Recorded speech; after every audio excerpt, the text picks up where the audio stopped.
But if everybody's vulnerable, how is it that you can implement additional protections for multiple functions? Does that just mean that everybody needs additional protections and everybody's vulnerable actually is essentially nobody? So what do we make of this? So here's one way for maybe I try to explain this is to think about two different kinds of claims that we can make when we talk about vulnerability, either in general or with respect to subject research. And the first one is what I call categorical claims. So the claim that all of the individuals in some group, some set, some population are vulnerable. That's a categorical claim. And the comparative claim, which is that some individuals within a group class or set are more vulnerable than other individuals within that group class or set. So here's some basic examples. Categorical that all cars are risky digital. That seems pretty clear. Just about every car is at least in a position where somebody might steal. That talks about all cars. Now here's a comparative claim. At least according to data from last year, I assume this is still true. That Hondas, at least in the US, are the most stolen car. So in most life, Hondas are increased risk of being stolen. And this suggests that whenever we're talking about vulnerability, the first thing we need to know is whether we're talking about categorical claim, all individuals, all human beings are vulnerable, or we're talking about necessarily subset of human beings, or say research subjects are more vulnerable than other set of individuals or research subjects. So what do you do with your categorical claim? So the fact that everybody's vulnerable, the fact that everybody's in the car, the fact that human subjects, all human subjects can be harmed, isn't necessarily meaningless. It makes the point that what we need is we need protections for all research participants, no matter who they are, no matter where they participate in research. This is a point that was made by Brendel, who's a research ethics from Texas. And basically what he argues is once you take seriously the fact that all human subjects are vulnerable, what we need is we need a new framework for thinking about how to protect subjects. And particularly he talks about a kind of precautionary principle, which is a principle that gets derived from thinking about protection of the environment, which is basically that you're trying to be very careful in terms of the risks that you're willing to accept in a particular activity or enterprise. And first of all, just given the fact that everybody is vulnerable, all human subjects are vulnerable, maybe this is the kind of approach we should take to research ethics. So we talk about it, people listen, I'm not necessarily advocating this. My point is just that the categorical claim all subjects are vulnerable can make sense to the extent that what you're trying to figure out is what should be the regulations of protections for everybody who participates in critical research. So that's all regulations is one of the categorical claims. Now there's a comparative claim. So what do comparative claims do? So as I mentioned, comparative claims are picking out specific groups who are especially or more vulnerable or increased risk of being vulnerable. And here the suggestion is that once you've got general protections in place for all subjects, then the question is, are those protections sufficient for all the different groups that might enroll in your research? If the answer is yes, great, you're set. But if not, then it suggests that there are comparatively vulnerable subjects who might need additional protections. And that's where the call for additional protections comes in. So one of the groups that's famously started some of this was the National Commission,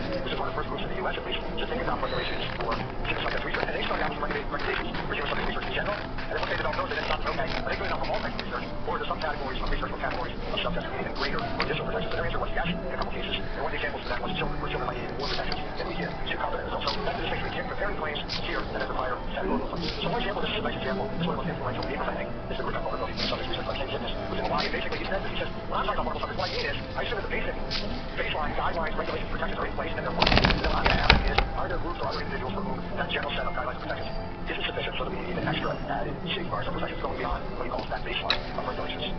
These are a couple of examples. The GOH is the Declaration of Thinking. That's one of the most influential set of guidelines on human subject research. And here they're giving a comparative with some research populations are particularly vulnerable. So that's like all human subjects. Maybe they're granting all human subjects are vulnerable to a certain extent. And they're saying, well, some populations are even more vulnerable than that baseline, and they need extra or special protections. And a similar comment from CL that I mentioned just a minute ago.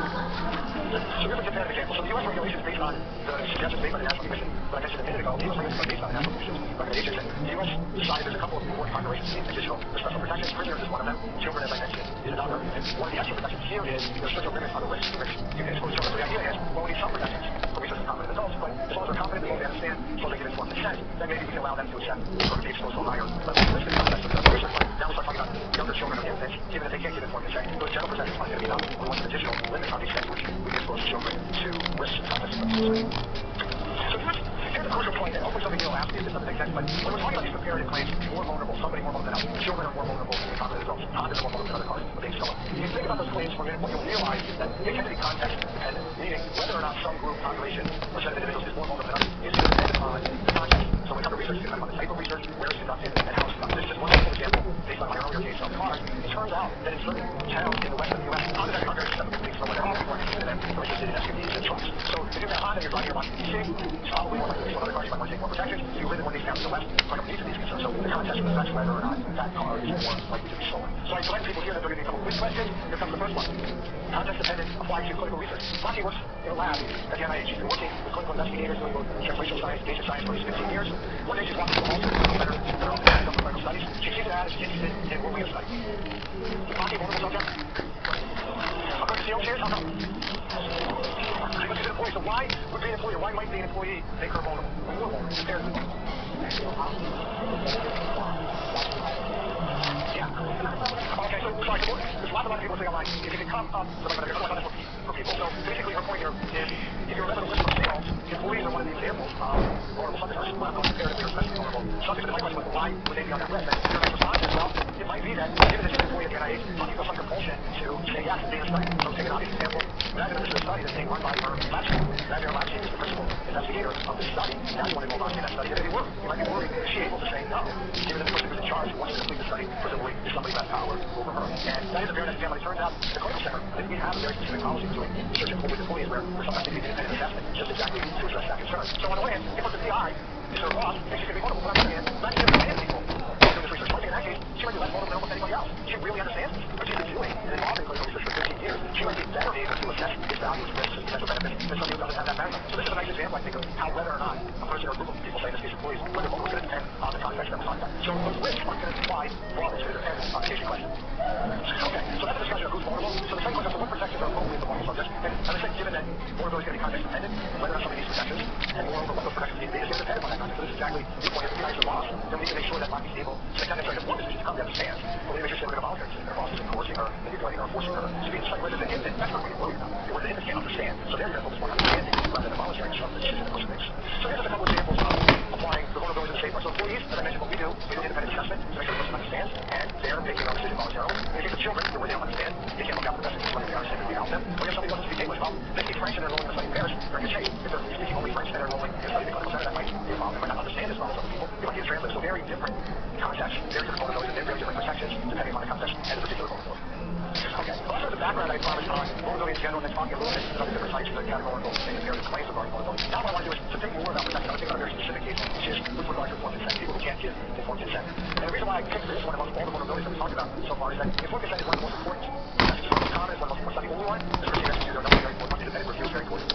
But informed consent is common and it's important. And therefore, when we're doing research with individuals who can't give informed consent, we have a particularly vulnerable case. But again, there's context dependence here as well. There's some research studies which don't even require it. They don't require informed consent, then the fact that somebody can't give informed consent might not make them vulnerable. They don't really think you need informed consent in that case. So again, even for this one, even though it's very important, still see that there's some context dependence. Some cases which even maybe being unable to give informed consent doesn't necessarily make a subject vulnerable. So here's a quick example. This is a case I was involved in about 10 years ago. Some of my favorite examples from thinking about this. This was a woman who was a very educated, intelligent, but now retired worker who was on the NIH evaluation of every husband. None of the reports over the last couple of months that things that she was very capable of doing her entire life. They've been married for 4 years. She was no longer able to do it in the facility, and in some cases she wasn't able to do it at all. The case subject worked without her. So it turned out there was a team here that was doing a 3-week inpatient evaluation. Basically, this was a group of geriatric psychiatrists who were looking at various kinds of memory problems in the elderly, various kinds of dementia. And what they did was they brought people in, had them in the house for 3 weeks, and did a number of different procedures and tests with them. So MRI scan, right? LP is lumbar punctures. Basically, you put a needle into the spinal column down the back, try to get some degree of spinal fluid to look at what's going on. Look at the person's brain, different blood studies, some psychological studies, behavior testing, a lot of tests being done on computer reaction time, memory, and things like that. So that's basically what the goals were, the procedures of the study. At baseline, this team wasn't sure where she was, she wasn't sure when it was. MMSE is a really mental status exam. It's an exam of basic cognitive function, and 11 is not very good. It goes up to 30. Even on a bad day, I get a 25. On a really bad day, probably get to 20. 11 means somebody's having fundamental problems with a number of different areas of their cognition. So I talked to the team was worried about her and whether or not the appropriate to enroll her in a study. They asked me to talk to her. So I explained that she was being invited to participate in a research study, and one of the things that was most important to me, particularly in a case like this, was largely what I call non-beneficial research. This wasn't research that was going to directly benefit. These weren't procedures. They weren't doing the blood studies. They weren't doing the MRI to try to clinically help her. It was to try to collect data for longer-term research studies. So I explained a number of ways, a number of different times that this research wasn't intended to benefit her at all. It was a matter of her undergoing these procedures to try to help them learn more and hopefully help us in the future. So I asked her and I said, well, what do you think about this? She looked at me, she was smiling, she was very pleasant, she was engaged, and she said, yeah, of course I want to get this study. This is such a lovely place. Now, she wanted vacation of it. At the time, this was a standard clinical room with some really, I thought, kind of ugly posters on the wall, and the fact that she thought it was pretty probably for her. So therefore, that doesn't seem like the reason why you want to make a decision to be a researcher or not. And presumably what was going on here, the fact that a lot of people wanted to see her system, like she didn't understand the study. She didn't necessarily want to reveal that to me, but she was just turning her attention to something else, the thing was directly on the wall behind her, that she was able to talk about. So I was commenting, no one was forcing her to do this. It was up to her, and she was saying yes, but of course she didn't understand. She understood some things, it's just very minimal. She didn't understand the vast majority of this. She certainly didn't understand that the procedures were being done to collect data to help patients in the future. So here's a case, the context in which informed consent isn't going to get us the protections we want, simply because this subject can't understand what she needs to understand to give informed consent. So what do we do about that? So quick background on the U.S. regulations. As I mentioned, U.S. regulations, there's what's called Subpart A, the general protections for research. Those largely focus on 2 things, informed consent and IRB review. And then there are subparts for extra protections for multiple subjects, B, C, and D. And those apply to these categories I have here. The first one is pregnant women, fetuses, and neonates. The next one is prisoners, and the third one is children. So the important for today's purposes right now, that there's no additional protections for people like this case. There's no additional protections for non-emergency research with adults who can't give informed consent beyond getting the permission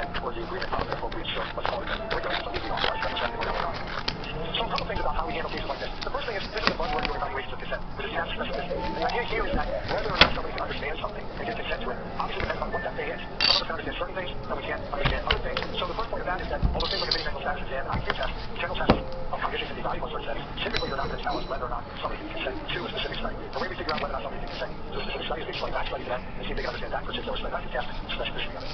And there's at least two ways in which somebody might not be able to give informed consent. They might not be able to understand that was the challenge with this P, or they might not be able to give a voluntary consent. That was the challenge. Remember, a minute ago with Monty, who worked in the lab, he was worried about whether or not, if the PI was a boss, whether or not that would undermine her ability to make a voluntary decision. So different axes here that we need to pay attention to. Another point is in terms of timing. Typically, when you hear talks like this, people focus on initial enrollment, the point at which the person first enters the study. That makes sense. That's an important point. But it's also useful to remember that somebody might be able to give informed consent initially, and then they might lose consent capacity for various reasons. They have dementia that progresses, they get an acute episode, they get drugs that take them paranoid from enrollment, various reasons why they might lose capacity after they've already enrolled. So one example here is how your steroids looking at the temporary decisional capacity in some people. So what do you do? How do investigators handle this? So the idea is what you're supposed to do is empower yourself, empower your team, everybody you work with to be sensitized to whether or not people who are being considered, the people who are being enrolled, and